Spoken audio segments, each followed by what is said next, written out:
Necklace തന്നെയല്ലേ ഋതുമോളുടെ കഴുത്തിലും കിടക്കുന്നത്. ബാക്കിയുള്ള ഓർണമെന്റ്സ് ഒക്കെ സെയിം ആണല്ലോ.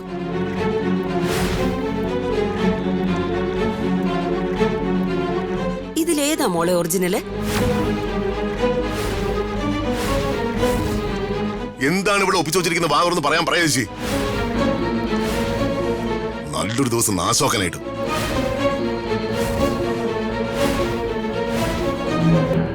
സാറ് ക്ഷമിക്കണം, എനിക്കൊരു അത്യാവശ്യം വന്നപ്പോ.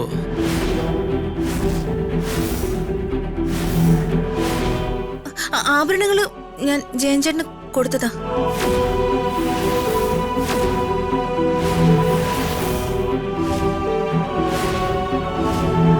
എന്തിന്?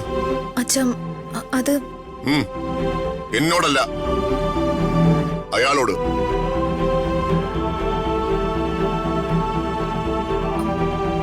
സർ, എന്റെ ഭർത്താവ് രാജുവിന്റെ വീട്ടില് സാമ്പത്തികമായി ചില ബുദ്ധിമുട്ടുകളുണ്ട്. ഭർത്താവിന്റെ ചേച്ചി പ്രിയയുടെ സ്ത്രീധന തുകയുടെ ബാലൻസായി വലിയൊരു തുക ജയൻചേട്ടന് അവർ കൊടുക്കാനുണ്ട്.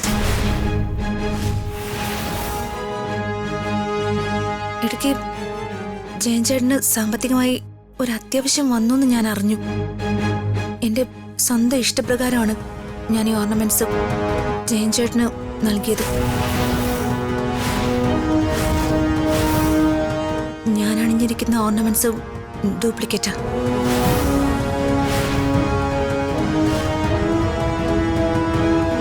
ഞാൻ എന്താ സാർ ചെയ്യേണ്ടത്? അത് അവളോട് തന്നെ ചോദിക്കും.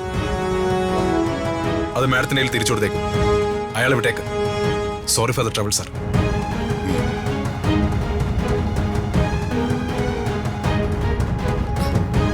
പോട്ടെ പ്രതാപ, നമുക്ക് ബാക്കി പ്രോഗ്രാംസിന്റെ കാര്യങ്ങൾ നോക്കാം. അവരുടെ ബുദ്ധിമുട്ടുകളൊക്കെ കണ്ടപ്പോ അവള് മനസ്സറിഞ്ഞ് ചെയ്തതല്ലേ, നീ അത് ക്ഷമിച്ചളേ. ഇവിടെ അങ്ങോട്ട് ചെന്ന് കേറിയിട്ട് എത്ര ദിവസമായി കാണും? ഇത്രയും ചുരുങ്ങിയ ദിവസങ്ങൾ കൊണ്ട് ആ വീട്ടിലെ ബുദ്ധിമുട്ടുകളും വിഷമങ്ങളും അവൾ മനസ്സിലാക്കി.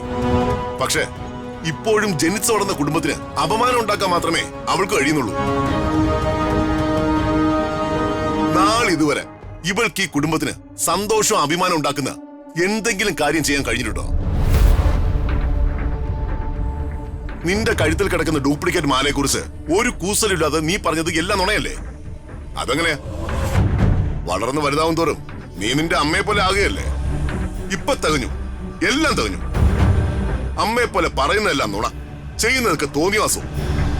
കുടുംബത്തിന്റെ മാനം കളയാനും എന്റെ സ്വസ്ഥത കളയാനും ഈ ഭൂമിയിൽ പറഞ്ഞ രണ്ട് നശിച്ച ജന്മങ്ങൾ.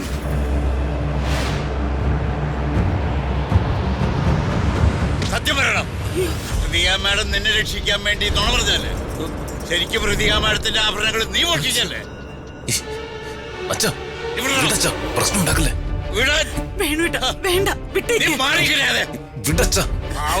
മാഡം ഇവൻ കണ്ടതാ, അതാണ് സത്യം.